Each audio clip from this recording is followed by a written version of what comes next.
When a dismissive avoidant and you both stop contacting each other, this is what happens next.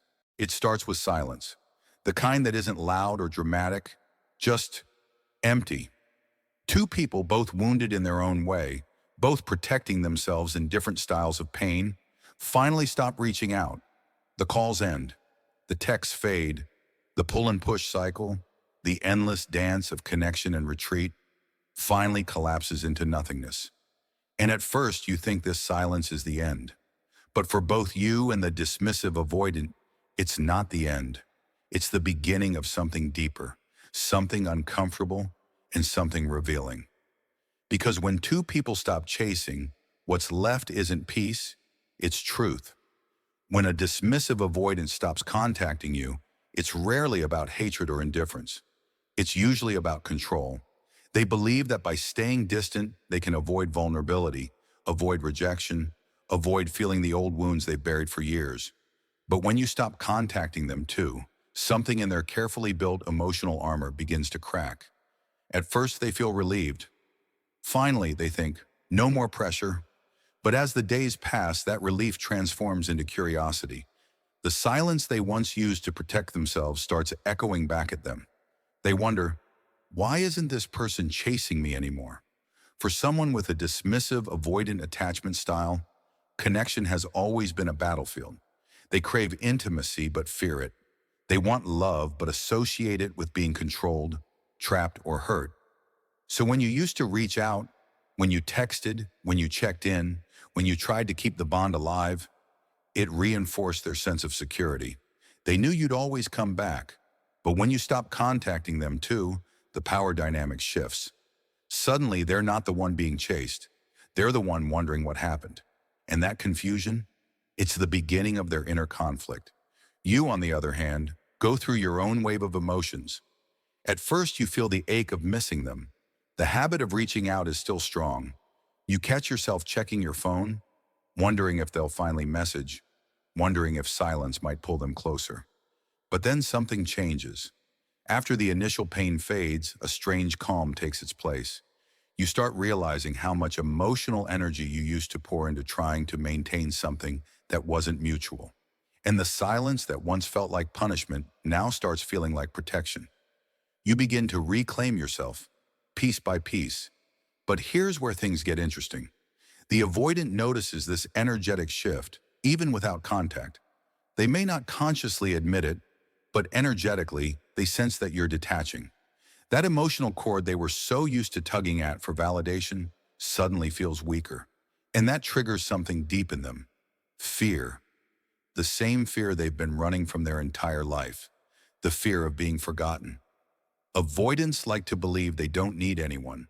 But when the person who once cared finally goes quiet, they start feeling the very abandonment they tried so hard to prevent. At this stage, they might not reach out directly. Instead, they start testing the waters.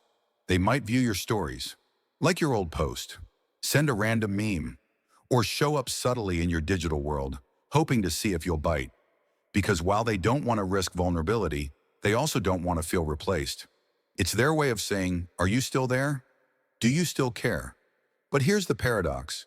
If you respond too quickly, they retreat again. If you stay detached, they start spiraling in confusion. This is the emotional tug-of-war that begins once you both stop contacting each other. Time, however, becomes the great revealer.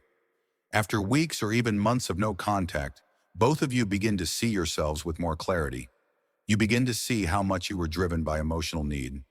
The need to fix, to prove your worth, to earn love from someone who was never fully open. The avoidant begins to feel the weight of their own defenses. The quiet forces them to sit with the feelings they've long avoided. Loneliness, regret, and the realization that love requires vulnerability. Something they've been running from their entire life. For some avoidants, this silence becomes unbearable. They may start reminiscing about the connection, idealizing it, remembering the warmth you gave them, the emotional safety they didn't know they needed. But pride keeps them frozen. They'll convince themselves they're fine, that they've moved on. Yet late at night, when the world is still, their mind drifts to you. They replay moments, your laugh, your kindness, your patience, and feel a strange ache they can't label. That ache is recognition, not just of you, but of what they lost through their fear. Meanwhile, you start growing. You start realizing that silence doesn't have to mean loss. It can mean freedom. You stop obsessing about their next move and start focusing on your healing, your boundaries, your emotional peace. You realize you don't need closure from them because silence is closure. It's their way of showing you what they're capable of giving and what they aren't. And in that realization, something powerful happens. You stop craving their attention and you start valuing your own energy. Months down the line, when both of you have been silent for too long, something shifts again. The avoidant may reappear, sometimes subtly, sometimes dramatically. Maybe a, "Hey, how have you been?" on text. Maybe a random comment on social media, or sometimes a full-blown confession masked under casual words. But it's never truly about small talk. It's about testing if the door is still open. Because deep down, even avoidants crave emotional safety. They just don't know how to create it. When they sense you've moved on, it stirs their deepest insecurity, that they pushed away someone who actually saw them. If you respond from your healed space, you'll notice something different. Their charm still exists, but it doesn't hook you the same way. Their distance no longer feels mysterious. It feels predictable. You see their patterns clearly now, and you understand that love cannot bloom where fear still rules. And that's the moment you truly gain power. Not by ignoring them, but by understanding them without needing to fix them. Because the truth is, healing doesn't always mean reunion. Sometimes it means recognition, seeing the pattern for what it was, and choosing peace over pain. And here's the twist most people don't expect. When you finally stop reaching out, not as a tactic, but as a natural act of self-respect, that's when the avoidant feels your absence most deeply. Your silence becomes louder than any message you could send. Because it's no longer about punishing them, it's about finally breaking free. And nothing disturbs an avoidant more than realizing the person who once chased them is now completely emotionally indifferent. In some cases, this silence becomes the mirror that wakes the avoidant up.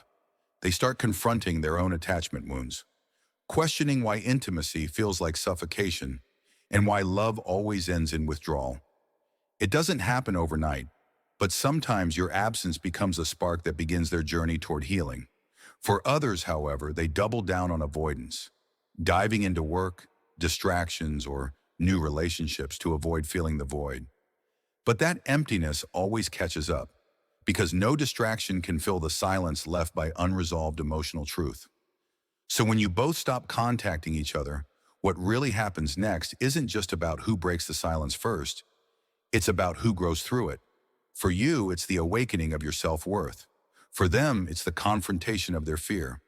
Sometimes the silence brings reconciliation, but only when both have evolved. Other times it becomes a sacred ending, a quiet closing chapter that finally frees you both. And if you ever wonder whether they think of you, the answer is yes. But the more important question is, do you think of you? Because the moment you stop obsessing over their absence and start filling your own life with presence, you win. The silence between you becomes not a graveyard of love, but the birthplace of your emotional freedom. So if you're in that quiet space right now, wondering what happens next, remember this. Silence doesn't destroy connections. It reveals which ones were strong enough to survive without chasing.